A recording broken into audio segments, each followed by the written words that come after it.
Oke, baik, kita akan kembali melanjutkan tutorial kita atau dokumentasi kita.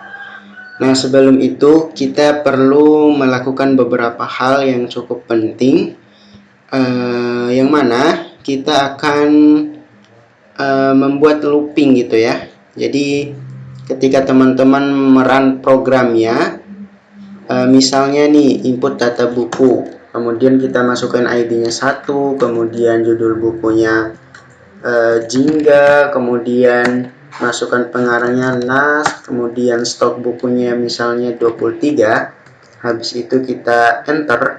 Nah, nggak ada pilihan menu lagi gitu ya yang muncul. Jadi aplikasinya langsung selesai sampai di sini. Jadi maunya itu, rencananya saya itu setelah saya mengklik enter di stok buku ini, stok buku atau input data buku ini akan kembali lagi menampilkan pilihan menu lainnya gitu. Oleh karena itu, di sini kita akan membuat sistem looping gitu ya, atau perulangan. Nah, ayo langsung saja kita buat misalnya loop gitu ya, loop titik 2 kayak gini di atas scope-nya ini. Kemudian di setiap case-nya itu kita bikin go to loop gitu. Nah, ini setelah buku kita create atau kita simpan, dia akan kembali lagi ke halaman awal gitu ya. Selamat datang di perpustakaan kita, ini ucapan greetingnya dan juga ada list menunya gitu. Nah, seperti itu. Kita juga gunakan sistem gitu ya, sistem CLS di sini, karena maunya kita itu setelah kita balik lagi ke tampilan awal, tampilan input data ini juga akan hilang gitu ya, atau akan berganti menjadi tampilan selamat datang dan juga list menu gini. Oke, langsung saja kita coba. Misalnya 1 gitu ya, input ID atau masukkan ID, misalnya ID-nya 99, kemudian judul bukunya Mentari, pengarangnya misalnya NAS, dan juga stok bukunya 99.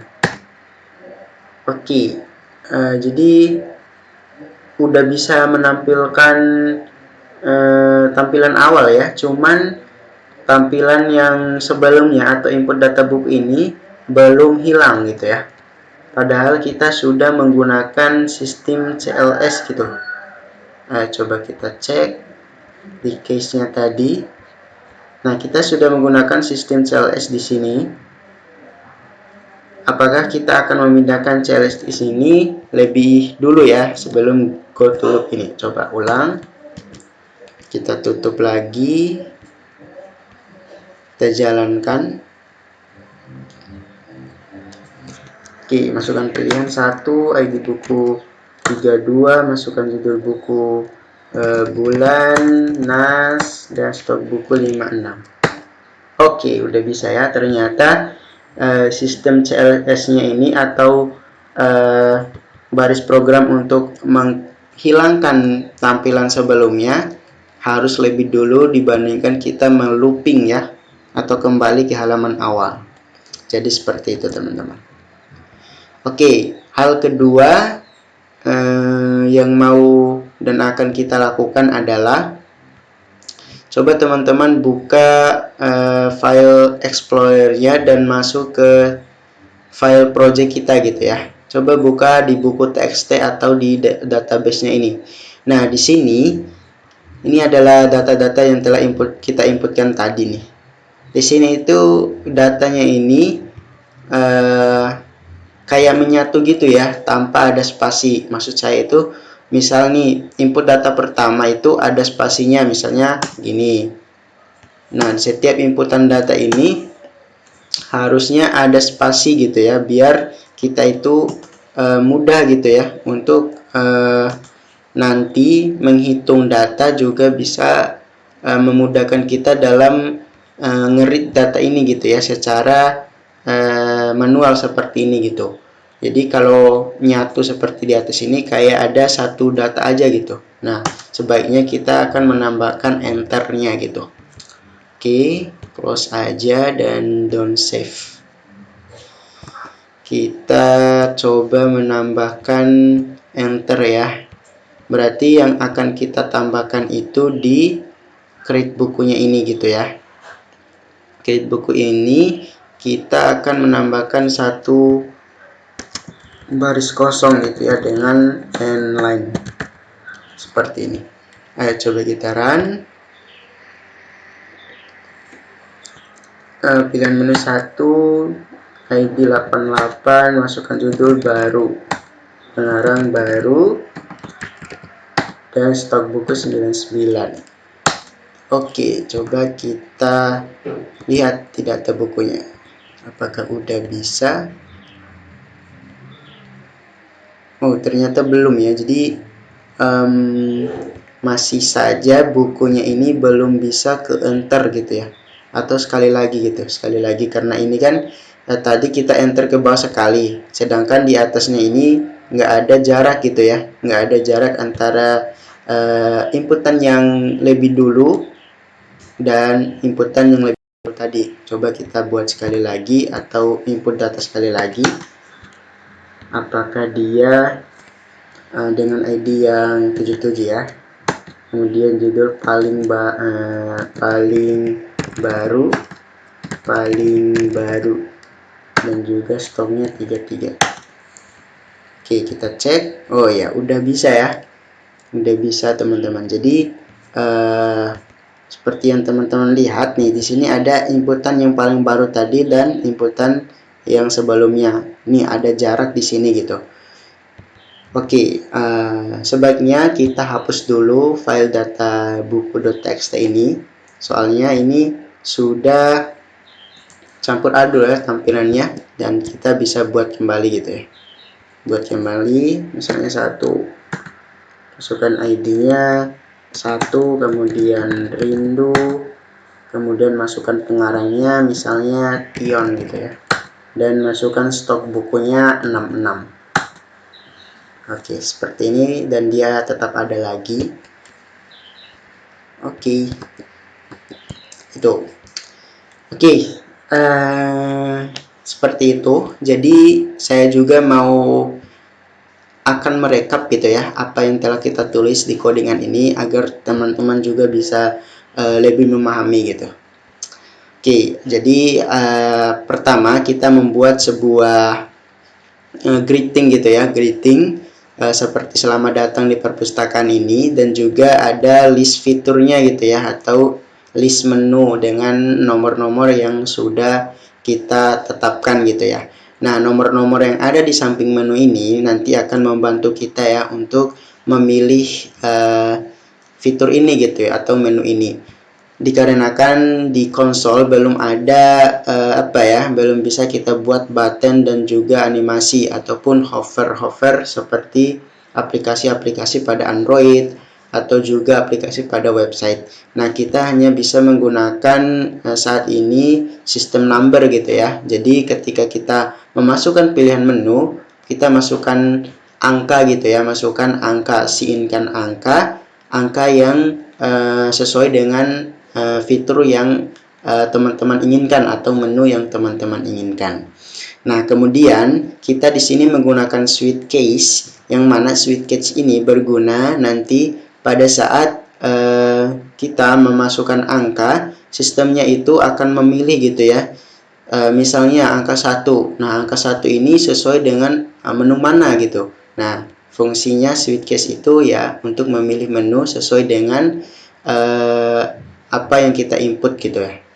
Nah, setelah itu kita membuat sistem CLS ini. Nah, sistem CLS ini untuk menghilangkan tampilan sebelumnya gitu ya. Nah, kita anggap tampilan sebelumnya ini mulai dari selamat datang sampai masukkan pilihan menu. Nah, setelah kita menggunakan sistem CLS ini dan memilih angka 1, maka tampilan yang saya blok ini akan digantikan dengan tampilan yang menunya gitu ya, yaitu input data. Oke, seperti itu. Nah, di input data ini kita masukkan ID buku ya. Kemudian ada judul buku, pengarang buku, dan stok buku. Nah, keempat hal ini telah kita buatkan variabelnya gitu ya, dalam bentuk struct gitu ya, struct buku. Nah, struct ini adalah seperti array gitu ya, cuman bedanya itu dia menampung banyak variabel dengan banyak tipe data, ada integer, string, dan lain sebagainya. Kemudian si struct ini kita deklarasikan ulang gitu ya. Dia ini kita anggap jadi tipe data, dan tipe data ini bernama atau variabel dari tipe data ini bernama M gitu ya. Nah, untuk bisa mengakses semua variabel yang ada di dalam ini, kita perlu untuk menggunakannya seperti ini gitu ya, m.id.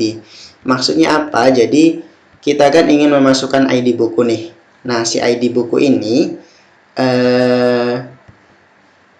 kita akan membuat struct buku. Nah, struct buku ini kan memiliki banyak variabel di dalamnya, ada ID, judul buku, dan pengarang. Nah, untuk mengakses masing-masing per item atau per variabel di dalam si struct buku ini atau M ini, kita perlu menamakan .id gitu ya. Jadi secara spesifik ID buku ini akan mengakses struct buku ini akan mengakses ID buku ya, atau ID. Juga demikian dengan yang ini gitu ya.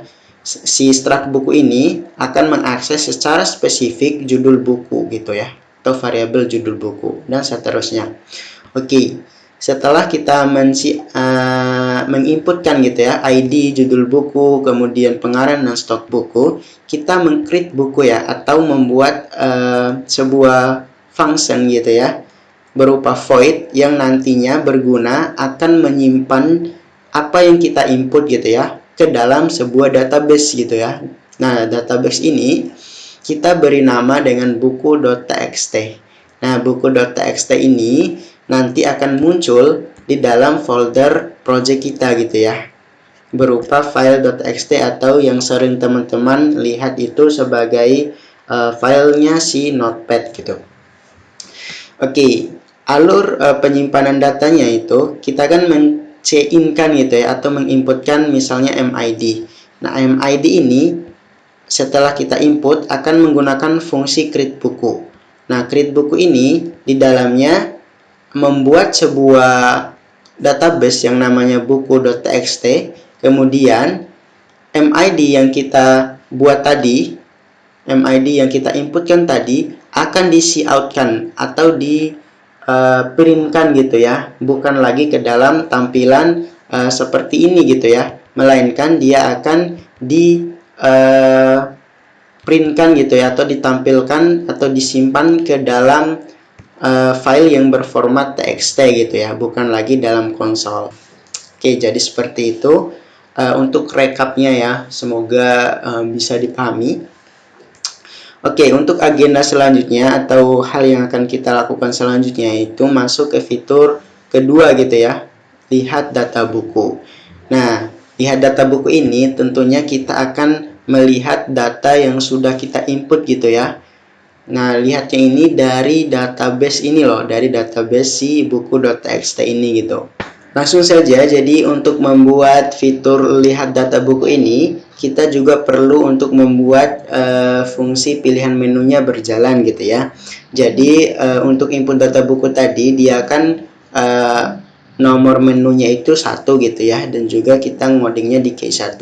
Begitupun juga lihat data buku. Lihat data buku kan di list menu kedua, jadi kita akan ngoding atau membuat si fungsi lihat data buku ini di case kedua ini gitu ya. Oke, untuk yang pertama kita akan membuat judulnya gitu, atau title dari halaman atau fitur ini gitu ya, yaitu lihat data buku. Hal sama seperti yang kita buat di input data buku gitu ya. Kemudian kita akan membuat function gitu ya. Nah, kita di sini membuatnya berupa void seperti yang ada di create buku ini gitu ya. Langsung saja kita buat read buku gitu ya. Oke. Jadi kita tidak langsung membuat di dalam case ini gitu ya, supaya di case ini hanya benar-benar untuk kita lihat sebagai fungsi untuk atau program untuk pilihan menu saja gitu ya. Nah, untuk lihat atau create gitu kita buat si voidnya sendiri atau fungsinya sendiri gitu ya, biar lebih rapi aja gitu. Create buku gitu. Kita lakukan hal yang sama seperti create buku. Nah, di sini kan idenya itu kita akan membaca buku atau membaca data buku gitu ya, dari database yang sudah kita buat sebelumnya, yaitu buku.txt.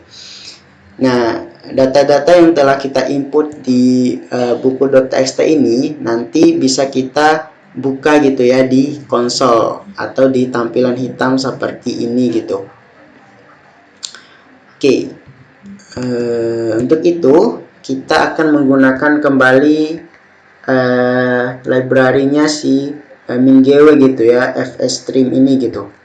Cuman untuk ngerit buku itu kita agak ubah gitu ya, jadi fstream gitu ya, ada i-nya di depan. Kalau di atas kan fstream doang, kalau ini tambahkan i di depan. Kemudian bisa teman-teman namakan sesuai dengan keinginan teman-teman. Jadi di sini saya menggunakan tdata. Kemudian jangan lupa untuk membuka tdata, open gitu ya. Kenapa harus dibuka? Nanti kita akan belajar di video-video selanjutnya gitu ya, mengenai library, kemudian C++ secara detailnya gitu ya. Buku.txt, ingat namanya harus sama gitu ya, sesuai dengan nama database-nya ini. Oke, selanjutnya yang akan kita lakukan adalah kita kan ingin mengambil data atau inputan kita dari buku txt ini ke dalam konsol gitu ya. Nah, ini kan kalau kita ingin memprintkan keluar gitu ya, ingin dari konsol ke database. Nah, sebaliknya kalau ingin dari database ke konsol, kita arahkan panahnya itu maju ya, atau ke kanan gitu ya. Ini mengartikan bahwa kita ingin mensiinkan gitu ya data yang ada di database ke dalam konsol untuk ditampilkan. Jadi seperti itu. Jangan lupa MID, sama seperti yang di atas gitu ya. Kemudian kita bikin lagi hal yang sama untuk tdata m.judul buku titik koma tdata siinkan m. pengarang buku, kemudian tdata siinkan kemudian m. stop buku. Nah, jadi seperti ini. Kita sudah mengambil data yang ada di database untuk nanti ditampilkan ke dalam konsol. Namun ini itu belum benar-benar ditampilkan ya di dalam konsol, yaitu baru mengoper data yang di database itu untuk disimpan ke variabel dulu gitu, baru dia simpan ke variabel ini. Jadi dia hanya sementara ngambil data yang ada di database itu untuk diisikan atau diinisiasikan ke database ini, ke variabel ini gitu. Nah, belum benar-benar ditampilkan. Nah, untuk menampilkannya kita tetap harus melakukan cout gitu ya. Cuman di sini kita menggunakan perulangan gitu ya. Karena kita kan ingin melihat seluruh data yang ada gitu ya, bukan satu inputan saja, tapi banyak inputan 1, inputan 2, inputan 3, pokoknya keseluruhan data yang ada di dalam database buku.txt ini gitu. Oleh karena itu kita menggunakan perulangan agar dia bisa mengambil data itu secara berulang-ulang. Jadi di sini kita menggunakan tanda seru, kemudian masukkan variabelnya tdata, habis itu of gitu ya. Nah, of ini apa? Jadi end of file gitu ya. Jadi dia itu akan mengulang database-nya itu atau mengulang pengambilan datanya itu sampai akhir file gitu ya, sampai di akhir file. Jadi kan filenya itu misalnya nih di buku.txt, dia itu akan mengulang sampai di E66 ini gitu. Kalau ada file lagi di bawahnya, dia akan terus mengulang terus sampai dia nyampe di baris yang paling bawah dari file tersebut gitu ya. Oke, langsung saja kita coutkan gitu ya, coutkan variabel yang sudah terinisiasi gitu ya, yang sudah memiliki nilai, yang nilainya ini diambil dari database gitu ya. Oke, misalnya kita menggunakan cout, kemudian masukkan kayak label gitu ya, labelnya misalnya ID buku gitu ya, coutkan m.id gitu, seperti itu teman-teman. Jadi jangan lupa kita menambahkan inline, dan juga untuk bagusnya itu menggunakan tab. Nah, slash t ini sudah kita pelajari sebelumnya.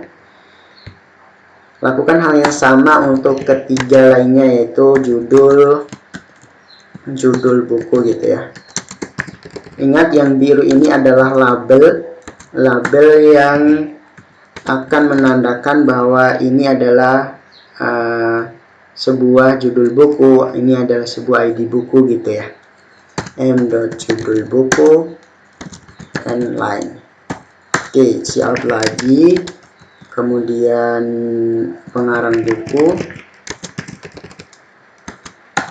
jangan lupa tab, kemudian m.pengarang buku and line, habis itu cout.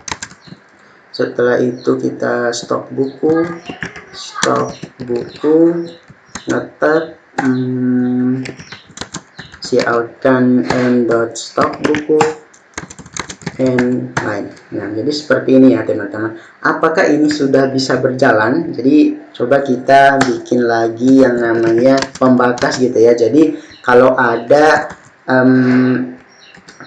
kalau ada banyak inputan, ini kan satu inputan nih. Nah, kalau banyak inputan yang ada di dalam file.txt ini, maka dia akan dipisahkan oleh garis yang sudah kita buat ini gitu ya, biar tampilannya itu lebih lebih terstruktur aja gitu ya, dan mudah si user itu melihatnya. Oke, jadi seperti ini. Coba kita bisa ngerun gitu ya, bisa kita run. Kita lihat apakah ada error. Oke, ternyata ada error ya di read buku ini gitu ya, di void read buku ini.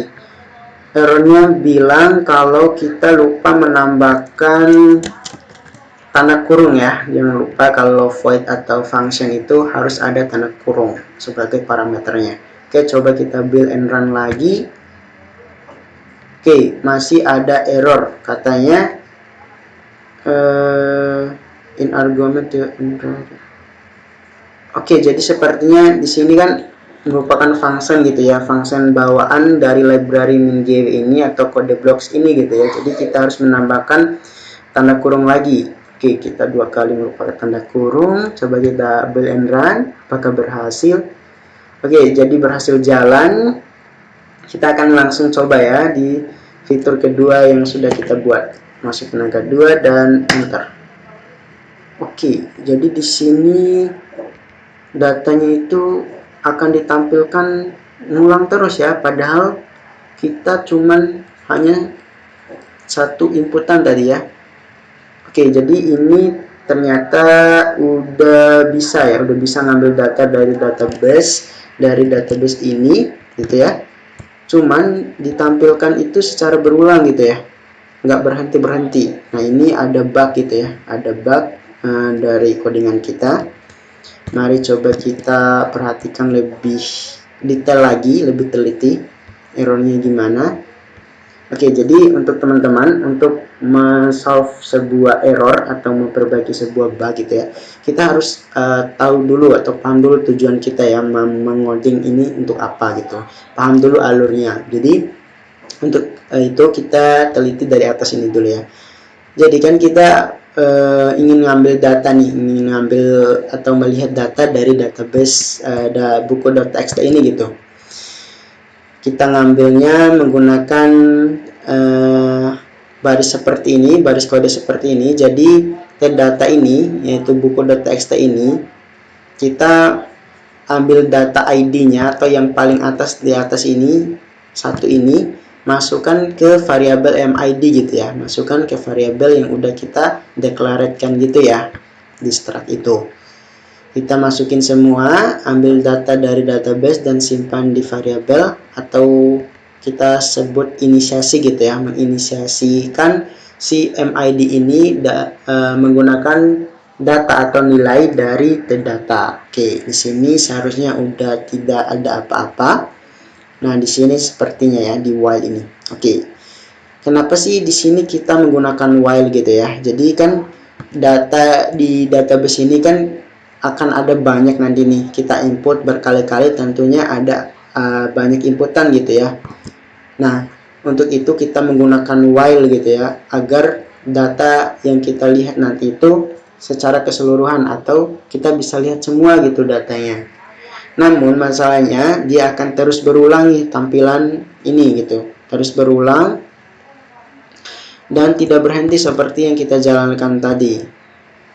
Kita lihat kondisi while-nya. Jadi di sini itu jika data ini belum off atau end of file, jadi belum berakhir di end of file gini ya, jadi belum habis gitu ya, maka dia akan terus menampilkan tampilan seperti ini gitu ya. Oke, jadi kita bisa paham ya salahnya kita gimana. Jadi salahnya itu adalah kita belum menentukan kondisi dia berhenti gitu. Oke, mungkin teman-teman berpikir kan ini sudah berhenti gitu ya, udah end of file 66. Nah, tapi di while ini dia akan terus membaca karena kita mengambil data itu cuma sekali gitu ya, di atas ini toh.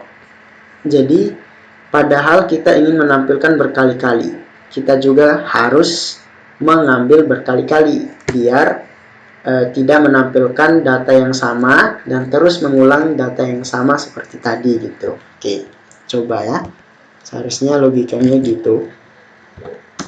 Kita pastikan di bawah seperti ini gitu ya. Jadi coba kita run, apakah jalan. Oke, masukin 2. Oke, udah bisa ya. Jadi seperti ini ya. Jika data itu belum end of file, maka tampilkan data yang udah kita ambil sekali di atas tadi. Nah, jika kita sudah menampilkan data yang ada sekali di atas tadi, yang sudah kita ambil di awalnya sebelum masuk perulangan, maka kita butuh mengambil lagi gitu ya, mengambil. Nah, pas mengambil ini, while ini akan mengecek, oh ternyata udah end of file gitu ya, udah end of file datanya itu, atau artinya udah baris terakhir, makanya dia tidak mengambil lagi gitu ya, atau mengulang lagi tampilannya, dan dia programnya akan keluar dari while dan berakhir gitu ya. Jadi seperti itu teman-teman. Oke, kita akan menambahkan sedikit tambahan lagi. Kita akan meng-close gitu ya datanya, jangan lupa di close. Kenapa di close? Jadi setiap kita membuka sebuah file atau menggunakan stream itu ada open, ada close ya, supaya kita atau programnya tahu gitu ya kapan kita menggunakan file itu sampai baris kode yang mana gitu. Oke, jadi seperti itu. Mungkin cukup dulu ya untuk fitur kedua ini, yaitu lihat data buku. Jadi kita udah bisa jalan. Atau kita mau coba lagi ya, kita input datanya, kita lihat apakah data yang kita input itu bisa benar-benar ada nanti di lihat buku. Coba kita input lagi satu data, dan ID bukunya 2 ya. Tadi kan 1, sekarang ID 2. Ini judul bukunya datang aja ya, datang. Kemudian pengarangnya Jarwo gitu ya, Jarwo. kemudian masukkan stoknya 77 gitu. Oke, kita lihat ini data buku dan oke, udah ada 2 buku ya, udah ada 2 buku di sini nih. Ada Rindu, Tion, dan ada ID kedua tadi. Oke, kita tinggal memperbaiki tampilannya. Jadi setelah kita keluar di sini nih, kita harus sistem CLS dan go to loop ya. Kopas aja yang dari atas, kita masukkan ke sini, jadi seperti ini gitu.